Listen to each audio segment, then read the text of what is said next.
everybody from, Jesse all the way down to, the janitors that clean up the fields and stuff. You have to be wired to want to spread joy and want to see, the love on people's faces. So it's just it to me it hypes you up. We get to do what that and when we do the pre-show or the pep rally, we do what we call a Manana block party. And my one of my talents that the guys ended up recognizing was that I was really good on the mic, and so they let me lead those whenever it's a Banana home game. And it's fun, to get to do that and see the look on people's faces, especially like you said, you're out there in the crowd and we're doing a dance party. So we're walking in circles and stuff, doing the train or doing little dances and stuff. And you're on the mic, and then somebody doesn't recognize that you're coming up behind them, and then they turn, oh my God, they're right here. And so it's just that Jesse is a genius for thinking of all of this, because the biggest difference in my opinion. So now, please welcome the official, non-official, non-sponsor of the Savannah Bananas, but a big fan. Please welcome John Fletcher. Well, we are in for a treat today with our own member of the Savannah Bananas, not just as a player, but as a member of the Mananas, the men's entertainment team that brings joy and cheer throughout the game, on the field, and in the stands with the fans. I first met our guest at last year's South Lake Oktoberfest and remembered seeing him 3 weeks earlier as he entertained during the Savannah Bananas game in Houston. He's been an entertainer for the last 6 years, mostly as an impersonator of Mr. T, and you may have seen him as a sales project manager at the Embassy Suites in Fort Worth. You'll see him in person when the Savannah Bananas play at the Globe Life Field in September, so please welcome our friend and ambassador of joy, Sterling Hunter. Sterling, we are so glad to have you with us. Thank you so much. Ambassador of Joy, I love that. I think awesome. that's your new title. That's Now, the new title. now you're recognized as a Mr. T impersonator, so tell us how that all began. Man, well, yeah, crazy story. So I have my daughter. She was born in 2009, and her first Halloween, I kind of struggled on what I wanted to be, and I had stayed home with her for basically most of that year before, because she was born in December. And so probably about halfway through, from between December and October, I was staying up to feed her, and old A-Team episodes were on. So I happened to catch one of those, and then I was like, man, I bet you I cut my hair in that mohawk like Mr. T. And so if I showed you pictures of the first time I went out as Mr. T for Halloween, you'd be like, that wasn't even Mr. T. That was just you with some clothes on. I had one silver chain on, and so it was not even close to what I look like today, but that's when it first started, and then it just kind of, bloomed from there. Every year I would do it for Halloween, and then of course, COVID hit and we got laid off from our jobs, and that's when my hair stayed like this full time. So That's great. Well, and it's full disclosure, I am a Savannah Bananas fan. You will see the jersey. You'll there you also go. you'll see We are my twins. Bananas. Yeah, we're twins. My Bananas socks. I've got my baseball that I'm giving to my grandkids. So I am Savannah Bananad There all the we way. go. So tell us, is it true that you've done your Mr. T impersonator performances while working at Embassy Suites? Yeah, like I said, I did it for Halloween pretty much for the last, she'll be 17 this December. So 17 years I've been dealing with Mr. T. Me and Mr. T have been joined at the hip. So yeah, I went out for Halloween for the 2 year, two Halloweens that I was there at Embassy Suites, and would visit our different clients and stuff dressed up as Mr. T. And yeah, everybody lost their minds because they were just like, oh my God, Mr. T is here. Well, I met you at Oktoberfest as Mr. T. You were not me. And so how many appearances do you still do as Mr. T? I would say, I mean, of course, the Bananas have snatched up a bunch of my time, because the baseball season goes from basically the end of February until October. So usually a lot of people want your parties and events and weddings and different stuff like that I used to do.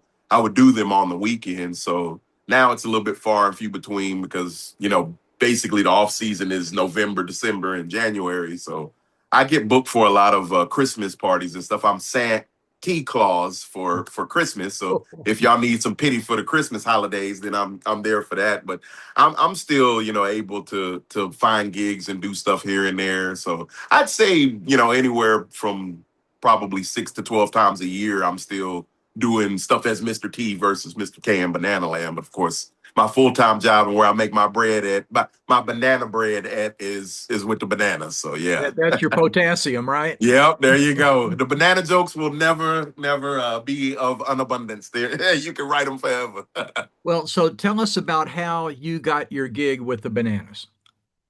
Basically, one of my childhood friends, his younger brother, he was the entertainment director for a minor league team down where I'm from. I'm originally from Kingsville, Texas, and Corpus Christi, Texas is down nearby there. And the minor league team for the Astros is called the Corpus Christi Hooks. So I Yeah. was doing stuff with them for a couple of years, and then I ended up doing some stuff up here with the Frisco Rough Riders. And of course, as a person that does gig work, you're not doing a 9 to 5 Monday through Friday job. So you're trying to find anything that you can get to kind of keep you going and stuff. And so I was at the end of, or no, it was about to be the beginning of the new season. And I had the Hooks and I had the Rough Riders. And then I was like, well, let me just reach out to these other minor league teams and see if I could get them to hire me to do the same things for them. So I reached out to places kind of in like a, 10 to 12 hour radius, something that I could drive to. And then the last email that I sent was to the Bananas because I reached out to all of these teams via email. And the crazy thing is my mom and then one of my ex coworkers had told me about the Bananas when I was with the Hooks.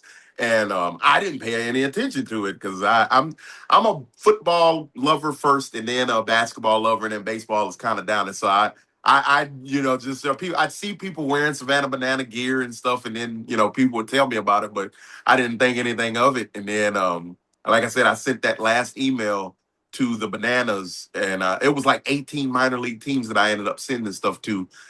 None of them responded. The Bananas were the only one. I sent the email on Friday, and Monday the Bananas were like, "Hey, you would be perfect with this organization. We gotta interview you." And so from there, pretty much I ended up. This is my basically second season with them. Last season I started in March. Season, like I said, started in at the end of February. So I missed probably like 5 or 6 games, but I was with them from March until October, and then all of this season. So it's been a long, fun adventure. And it's still new to me. Last season, I didn't do the Savannah game. So I was actually working at a hotel. And so when they would play in Savannah, I would be here working my regular job. This season, I'm not at the hotel. So I'm full time wherever we go. I am Savannah Banana, in Savannah as well. So it's a whole different learning experience having to fly into Savannah and, do the games there and all of that stuff. But it's been joyful. You're spreading joy all across the world and pitying fools. So I love it. So, does each of the teams have its own group of Manana dancers, or is it only the Savannah team that has that? It's only the Savannah team. There are other cast members on other teams and stuff like that. I think the closest thing to the Mananas would be the Beefy Boys, is what they call the guys with the Texas Tailgaters, but they're a whole different vibe. They're kind of more party vibe and things like that. We have choreographed dances, and all of us go up into the stands and interact with the fans and stuff, and that's what makes it different than your normal sports game, because you don't normally see people on the field and then see them up in the stands. So it makes it very different. But yeah, it's Mananas are one of one. It's just us and that's it. Well, when I saw y'all in Houston, the Texas Tailgaters had their dancers. They had the line dancers too. Yeah. So but the Bananas don't do that. Do y'all still use, at least locally, when you're in Savannah, do y'all still use the Nanas, Yeah, we still have radio? the Nanas. They travel some. They don't travel as much as the excuse me, the other cast, but they travel some. They were just in oh, don't give me the lion. We were in Oregon the last. I think that's the last game that they're traveling to for the season, but they're in every game in Savannah. But yeah, they were in Oregon a couple of weeks ago. So What was it like to be on the Jimmy Fallon and the Tonight Show, where you got to start coming out of the audience, and then suddenly there y'all are on stage dancing with Jimmy? oh, it was absurd to me, honestly, because I'm just like, what in the world are we doing?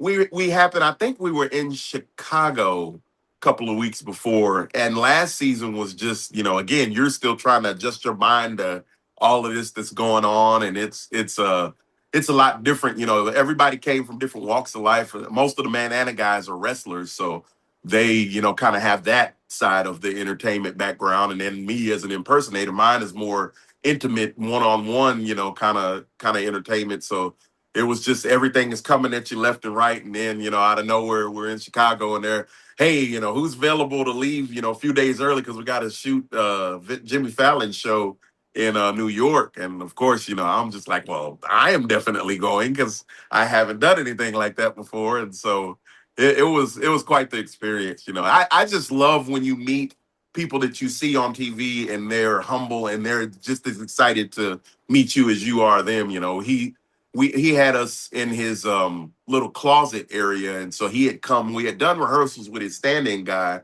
for probably a couple of hours, and then the last three we did with him. And so when he came to meet us, he's just bowing down to us, and man, this is such an experience. We're like, you're Jimmy Fallon, and you're telling us how excited you are, and it's just it's surreal. But yeah, it was super fun, super fun.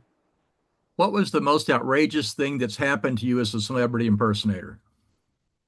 Oh man, these past 6 years have just been a blur of craziness. People chasing my car, thinking I'm really Mr. T, and yelling "I pity the fool" and all of that. I would say my it's not really a super outrageous moment, but just when you meet somebody that like it's kind of similar to Jimmy Fallon, when you meet somebody that is like an actual celebrity and they are, astonished to meet you, it just kind of takes you back a little bit. So I was at a Halloween party a couple of years ago, and the NFL football star LaDainian Tomlinson, he's LT. Yeah. TCU alumni, and he just randomly, this was, as a matter of fact, this was a party over in the South Lake area.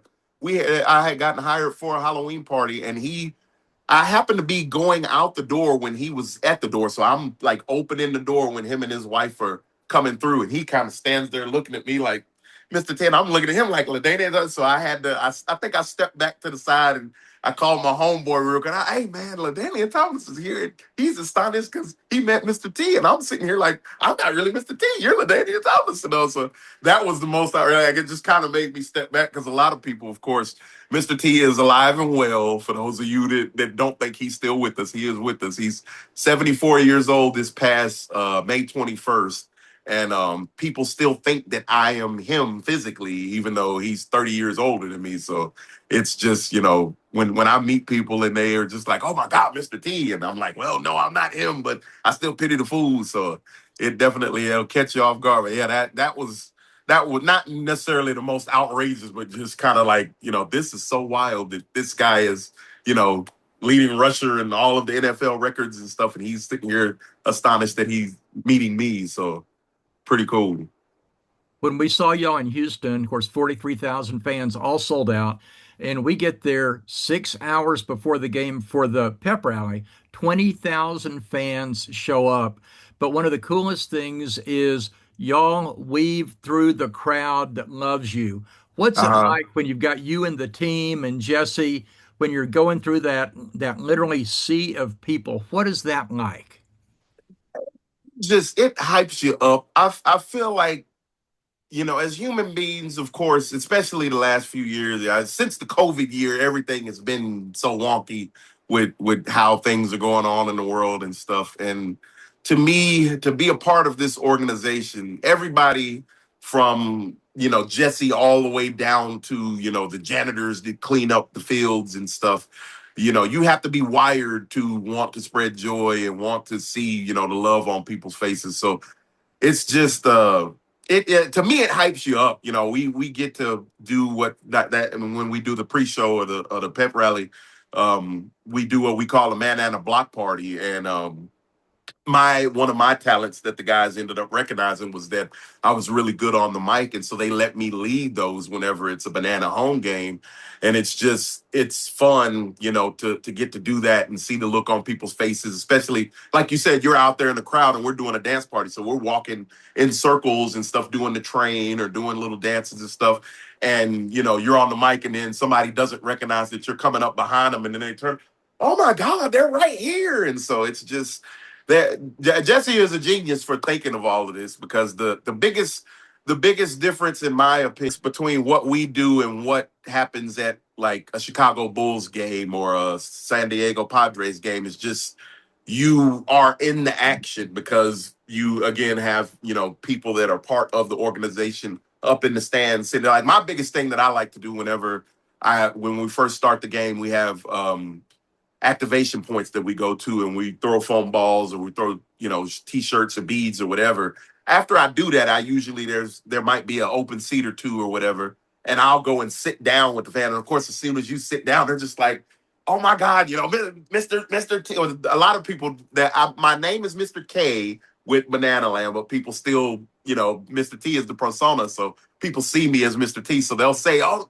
Mr. T is here. Oh my God. And so they'll want to take a picture or whatever. And it just lights them up. But it's so different because, again, when you go to a Bulls game, you're not going to have, you might have the mascot come and sit next to you, but there's, 50, 60,000 people in there. He's not going to be able to sit next to everybody. But we are very intentional about having our cast people go and sit in different sections. So even if you don't get to sit right next to me and take a picture, you're still going to see me from a couple of sections over and be like, oh my God, that guy is just right there. He was just down there dancing. So it definitely makes it, a nice, fun experience for everybody. But yeah, we really enjoy, seeing the look on people's faces and spreading that joy, whether it's the pre-show or in game. Let's take a quick break. This is the end of segment one. We're talking with Sterling Hunter with the Savannah Bananas, and we'll be back with segment two in just a moment. Yeah, fool.